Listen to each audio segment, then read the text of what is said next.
Hello. आज के इस वीडियो में डिस्कस करते हैं ये बेहतरीन some from trigonometry heights and distances. ये बहुत ही बढ़िया सम है और हमें पता है जब भी हम वर्ड प्रॉब्लम्स करते हैं सॉल्व करते हैं उसे सॉल्व करने के लिए सबसे पहला स्टेप क्या होता है? फिगर ड्रॉ करना है। और फिगर ड्रॉ करने के लिए वो क्या ड्रॉ करना है, कैसे ड्रॉ करना है, ये समझने के लिए हमें क्वेश्चन को छोटे छोटे छोटे हिस्सों में तोड़ना है। तो चलिए स्टार्ट करते हैं, पढ़ते हैं। Storm broke a tree. एक आंधी के वजह से ये जो ट्री है वो टूट जाता है। तो सबसे पहले हमें एक ट्री की जरूरत है। तो क्या आप ऐसे एक ट्री को स्केच करोगे? नहीं। हमें पता है, हमने एक वीडियो में ऑलरेडी डिस्कस किया है। वो वीडियो अगर नहीं देखा है तो उसका लिंक मैंने डिस्क्रिप्शन बॉक्स में दिया है, वो जरूर देखना। ओके, यहाँ पे एक पेड़ है तो इसे हमने रिप्रेजेंट किया एक लाइन सेगमेंट। दैट मींस आपको सिर्फ एक लाइन सेगमेंट एक्चुअली ड्रॉ करना है। ड्रॉ कर लिया हमने। ओके, अब ये क्या रिप्रेजेंट कर रहा है? ये रिप्रेजेंट कर रहा है हाइट ऑफ द ट्री, पेड़ की हाइट को रिप्रेजेंट। यहां पे बोला गया है a strong broke a tree. Okay, that means ये ट्री टूट रहा है। ओके टूटता है, उखड़ के नीचे नहीं गिर रहा है। ओके, तो ये टूटने वाला है। आगे क्या दिया है? And the tree top rested 20 metre from the base of the tree making an angle of 60 degree with the horizontal. अब देखते हैं इसमें क्या दिया। एंड द ट्री टॉप मतलब टॉप ऑफ द ट्री। तो टॉप ऑफ द ट्री मतलब ये है। ओके, मैंने कहा ये जो पेड़ है वो एक पॉइंट पे टूटता है। तो वो जो पॉइंट है जहां पे वो टूट रहा है वो कौन सा पॉइंट है? क्या हमें दिया गया? नहीं, चलिए समझते हैं। सो सपोज मैंने ये पॉइंट लिया, मैं बोलता हूं कि ये पेड़ इस पॉइंट पे टूटने वाला है। अब समझ लीजिए, बोला इस पॉइंट पे टूटेगा तो टूटेगा तो ऊपर का जो पार्ट है वो नीचे गिरेगा, ऐसा बेंड होके दिया हुआ है। उन्होंने वो बोला and the tree top rested 20 metre from the base of the tree. मतलब वो पार्ट गिरता है और टॉप ऑफ द ट्री जो जमीन के साथ जमीन पे आपके गिरता है और उसका distance from the base of the tree, base of the tree मतलब ये, और वो डिस्टेंस उन दोनों के बीच में है 20 मीटर, ऐसा सब में दिया है। Making an angle of 60 degree with horizontal. वो गिरने के बाद हॉरिजॉन्टल माने हॉरिजॉन्टल लाइन होगा कौन सा? वो होगा ग्राउंड। उसके साथ एक एंगल फॉर्म करता है, वो है एक्यूट एंगल 60 डिग्री। ऐसा हमें दिया है। ओके, ये सिनेरियो समझते हैं। तो जैसे हमने कहा कि वो एक पॉइंट पे टूट रहा है, सो व्हेन आई से वो एक पॉइंट पे टूटता है, तो चलिए वो पॉइंट कौन सा है? चलिए हम ये पॉइंट को कंसिडर करते हैं, लेट्स से मिड पॉइंट। और याद रखना ये सम का सबसे बेहतरीन पॉइंट ये डिस्कशन है, ये बहुत इंपॉर्टेंट है, आप समझ जाओगे। मिड पॉइंट पे सपोज मैं बोलता हूं ये एग्जैक्टली मिड पॉइंट पे टूटता है। मिड पॉइंट पे अगर टूटता है, ये अगर मिड पॉइंट है मतलब इसके ऊपर का पार्ट और इसके नीचे का पार्ट जो है दोनों सेगमेंट्स के लेंथ सेम है। तो आप समझिए, इमेजिन कीजिए, तो अब वो उस पॉइंट पे टूटता है तो ऊपर का पार्ट ऐसे गिर रहा है, गिर रहा है, गिर रहा है, गिर रहा है, गिर रहा है। चेक कीजिए क्या होगा।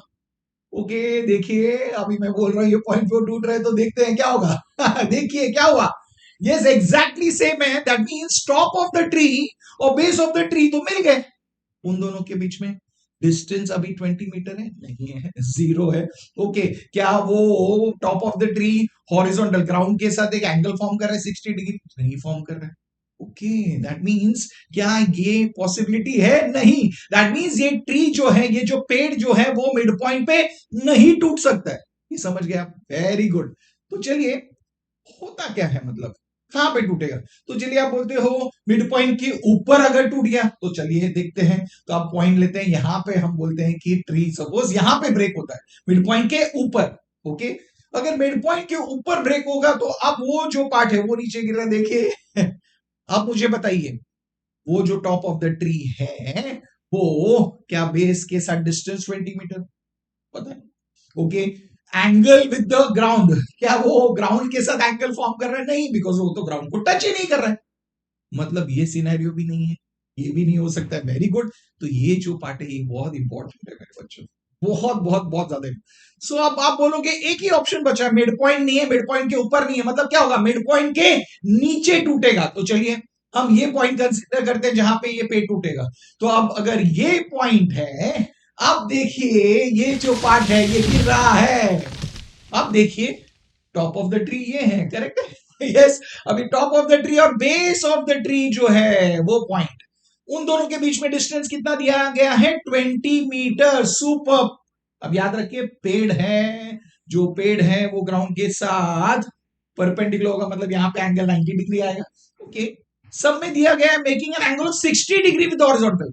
मतलब ये जो टॉप ऑफ द ट्री है हॉरिजॉन्टल ग्राउंड के साथ एक एंगल फॉर्म कर रहे हैं। अब बोलोगे हाँ ये एंगल फॉर्म कर रहा है एक्यूट है, यहाँ पे ये एंगल फॉर्म कर रहा है ऑब्ट्यूज है।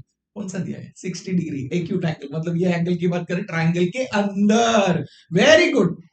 तो अब समझ में आया। सो सिनेरियो ये है, मतलब ये समझना बहुत इंपॉर्टेंट था इस सब में कि ये पेड़ टूट रहा है तो कहां टूट रहा है? मिड पॉइंट के नीचे। बट समझ में आया क्यों, ये जानना बहुत जरूरी था, बहुत इंपॉर्टेंट पार्ट था जो हमने डिस्कस किया और समझ में आया। मैंने कहा करके नहीं करना है। Yes very good.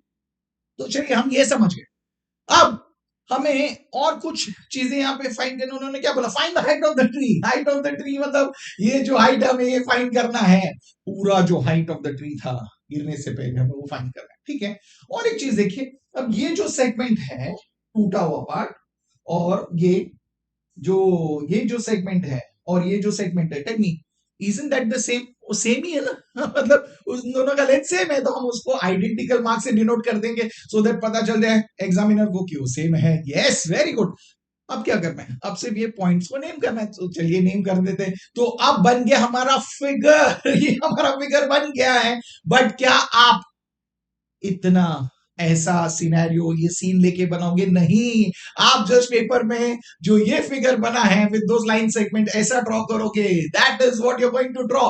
मतलब ये हमारा फाइनल फिगर बन गया है। तो फिगर हमने बना लिया, अभी आगे डिस्कस करते हैं। अब फिगर बनने के बाद हमें पता है हमें इस फिगर को डिस्क्राइब करना होता है।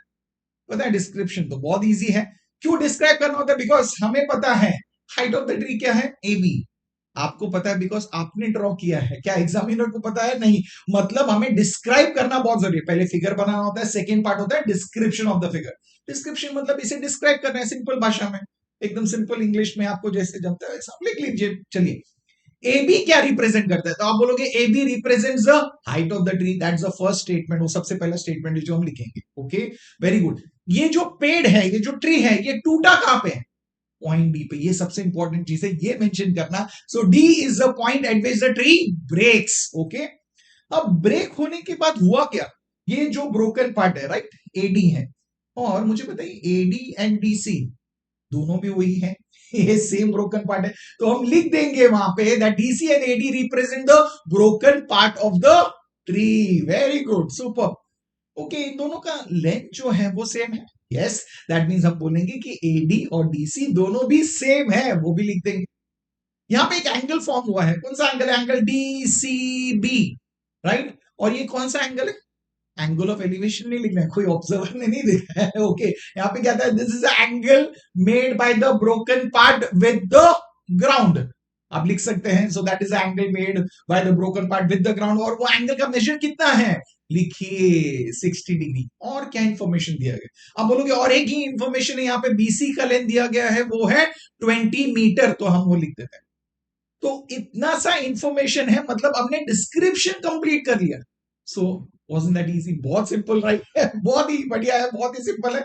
याद रखना सबसे इंपॉर्टेंट डिस्कशन जो इस सब में था वो था आइडेंटिफाई करना कहां पे ट्री ब्रेक होता है, जो हमने आइडेंटिफाई किया मिड पॉइंट के नीचे। Very good.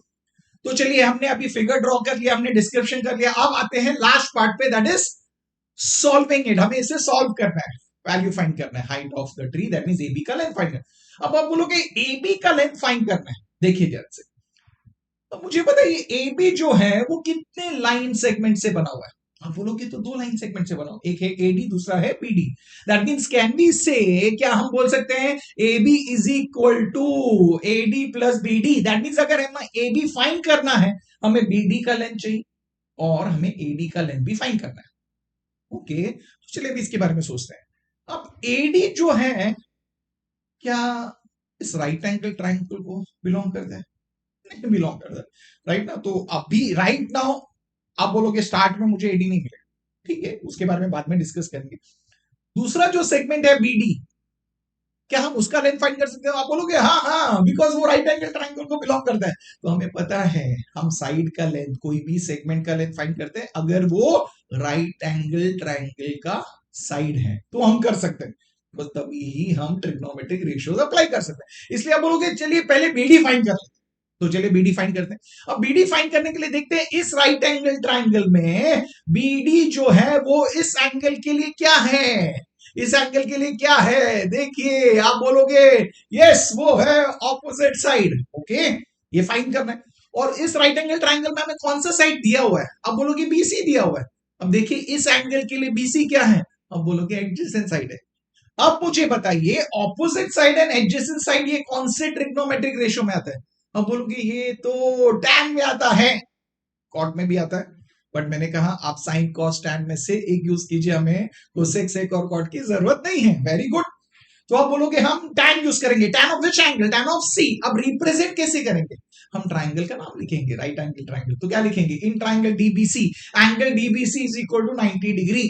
और हम कौन सा ट्रिग्नोमेट्रिक रेशियो यूज कर रहे हैं, टैन, कौन से एंगल के लिए, सी के लिए, तो क्या लिखेंगे, tan of C is equal to opposite side upon the adjacent side, that means BD upon BC. Beautiful, very good. अब आप बोलोगे तो बहुत सिंपल, तो चलिए अभी इसे सॉल्व करते हैं। सी की वैल्यू कितनी है, 60 डिग्री, दैट मींस हम वहां पे क्या लिखेंगे, tan of 60 degree is equal to BD का लेंथ हमें नहीं पता, तो बीडी ऐसे रखेंगे, बीसी का लेंथ हमें पता है कितना है 20, तो अपॉन 20 लिखेंगे। अब आगे कैसे सॉल्व करना, बोलोगे बहुत सिंपल है, tan ऑफ 60 डिग्री हमें ट्रिग्नोमेट्रिक टेबल से दिया गया है, मिलेगा। Very good. ट्रिग्नोमेट्रिक टेबल पे मैंने ऑलरेडी वीडियो किया है, वैल्यूज कैसे, वो टेबल कैसे फॉर्म करते हैं साइन कॉस टैन के लिए मैंने बताया, अगर नहीं देखा है तो जरूर देखना, उसका डिस्क्रिप्शन भी उस वीडियो का मैंने लिंक दिया है डिस्क्रिप्शन में। ओके, अब tan ऑफ 60 डिग्री टेबल में से हमें पता है क्या है, yes it is nothing but √3, तो चलिए सब्स्टिट्यूट कीजिए √3। बीडी का लेंथ नहीं पता, ऐसे ही रखिए, upon that is 20। Very good. तो अब मुझे बताइए हम जब इसे सॉल्व कर रहे हैं तो आप बोलोगे यस डीबी फाइंड करना है, सो डीबी हम न्यूमरेटर में है उसे वही रखेंगे, जस्ट 20 वहां पे चला जाएगा, यस दैट मींस हमें क्या मिलेगा 20 इंटू √3, दैट मींस डीबी का वैल्यू मिल गया 20 √3। सुपर। अब इस सम में क्वेश्चन में ध्यान से देखना, हमेशा √3 की वैल्यू दी गई है क्या, यहाँ पे आप बोलोगे यस √3 की वैल्यू दी गई है, कितनी है value, value is √3 is equal to 1.73, तो दिया गया है, दी गई है, इसलिए हम वहां पे सब्स्टिट्यूट करेंगे, दैट मींस हम लिखेंगे 20 इंटू 1.73। Very good, super. अब क्या करना है, वेरी गुड, ओके 20 मतलब it is 2 into 10, correct, okay, तो 2 इंटू 10 मतलब 10 मल्टीप्लाई करोगे तो 1.73 बन जाएगा, 17.3 मतलब फाइनल आंसर में सिर्फ एक ही डेसिमल प्लेस है। Very good. तो आप मल्टीप्लाई कर लोगे 173 इंटू 2, वो मल्टीप्लाई कीजिए, वो मल्टीप्लाई करने के बाद देखिए आंसर कितना आता है, सो आपको आंसर आएगा 346 और एक डेसिमल प्लेस होगा, इसके लिए डेसिमल डालोगे वहां पे 4 और 6 के बीच में, मतलब आपको आंसर मिलेगा, हमें आंसर मिलेगा 34.6, क्या है, मीटर। दैट मींस हमने यहाँ पे बीडी का जो लेंथ है वो फाइंड कर लिया, तो आपने बोला वाओ हमें बीडी का लेंथ मिल गया, अब क्या फाइंड करना है, अब एडी फाइंड करना है। वेरी गुड, तो चलिए देखते हैं। अब आप बोलोगे एडी फाइंड करना है, बट एडी क्या इस राइट एंगल ट्राइंगल का साइड है, आप बोलोगे नहीं है, तो हम फाइंड कैसे करें, ध्यान से देखिए, हमने स्टार्ट में किया एडी एंड डीसी का लेंथ सेम है, इजंट इट, दैट मींस अगर हमें डीसी मिल गया तो एडी का लेंथ सेम ही होगा, और डीसी जो है वो इस राइट एंगल ट्राइंगल का पार्ट है कि नहीं, बोलोगे हाँ है ना, yes very good, super. That means तो चलिए अभी हम फाइंड करते हैं डीसी का लेंथ। ओके, अब इस राइट एंगल ट्राइंगल में देखिए डीसी जो है क्या है, कौन सा साइड है, अब बोलोगे वो तो हाइपोटेन्यूज है, वेरी गुड, और हमें इंफॉर्मेशन दिया किसके बारे में है, पीसी के बारे में, with respect to that angle, कौन सा एंगल यहाँ पे एक्यूट एंगल एक ही है, that is C, that is 60 degree, इसके लिए बीसी क्या है, we know it is adjacent side, that means हम यहाँ पे अब बीसी फाइंड करने के लिए देख रहे हैं कि हाइपोटेन्यूज और एडजेसेंट साइड के बारे में बात कर रहे हैं, एडजेसेंट साइड एंड हाइपोटेन्यूज ये कौन से रेशियो में आता है, आप बोलोगे adjacent side upon hypotenuse cos, very good, cos और क्या सेक, बट मैंने कहा सेक की जरूरत है नहीं, साइन कॉस टैन में से ही हम यूज करेंगे, दैट मींस हम यहाँ पे डीसी फाइंड करने के लिए हम ट्रिग्नोमेट्रिक रेशियो यूज करेंगे, that is cos, cos of which angle, cos of angle C, तो चलिए यूज करते हैं। अब फिर से ट्राइंगल का नाम मेंशन करने का जरूरत नहीं है, क्यों, बिकॉज सेम ट्राइंगल है, सेम राइट एंगल ट्राइंगल है, वेरी गुड, वेरी नाइस। अगर कोई और राइट एंगल ट्राइंगल होता तो हम मेंशन करते, बट ये सेम है तो वही रखना है। So cos of angle C is equal to, cos माने क्या होता है, we know adjacent side upon the hypotenuse, that means हम लिखेंगे BC upon DC, superb। अब cos ऑफ C माने cos of 60 degree is equal to BC का length है 20, DC का लेंथ हमें पता नहीं है तो ऐसे ही रखिए। Very good. अब cos 60 डिग्री जो है इसका value again from the trigonometric table हमें मिलेगा और cos 60 का वैल्यू है हाफ, तो हम लिखेंगे वहां पे 1/2 is equal to 20 would remain as it is upon DC। अब हमें DC का वैल्यू फाइंड करना है। अब बोलोगे DC को आइसोलेट करना है और एक साइड में रखना है। यहाँ पे तो DC डिनोमिनेटर में, तो उसे हम वहां पे क्रॉस मल्टीप्लाई कर देंगे तो वहां पे DC वहां चला जाएगा। DC into 1 is DC is equal to 20 into 2. How much is that? You'll say it is 40. हमें 40 मिल गया। दैट मीन हमें DC का लेंथ मिल गया। बट आप बोलोगे हमें DC का लेंथ नहीं AD का लेंथ चाहिए। बट देखिए DC का लेंथ एंड AD का लेंथ सेम है ना, because equal है। that means now can we say AD is equal to DC, both are equal to, दोनों का लेंथ इक्वल टू 40 मीटर है। अब मुझे बताइए हमें AD का लेंथ मिल गया, हमें BD का लेंथ मिल गया, तो क्या हम अब height of the tree AB find कर सकते हैं? तो आप बोलोगे यस फाइंड कर सकते हैं। तो क्या है वो? AB is equal to AD plus BD। But इसका रीजन क्या है हमें पता है, because D is between A and B, तो आप वो लिख सकते हैं A dash D dash B। अब सबस्टिट्यूट कीजिए। AD का लेंथ हमें पता है कितना है 40, तो लिखिए वहां पे 40, प्लस BD का लेंथ कितना है 34.6, तो लिखिए 34.6। अब इसे ऐड करते हैं 40 प्लस 34.6 कितना है, तो आप बोलोगे तो बहुत सिंपल है, दैट इज 74.6 क्या मीटर। वो लिखना मत भूलना। दैट मींस हम अब फाइनल स्टेटमेंट, फाइनल आंसर उसी तरीके से लिखना है जैसे पूछा गया है। क्या पूछा गया है? Find the height of the tree, तो फाइनल स्टेटमेंट लिखना height of the tree is 74.6 metre.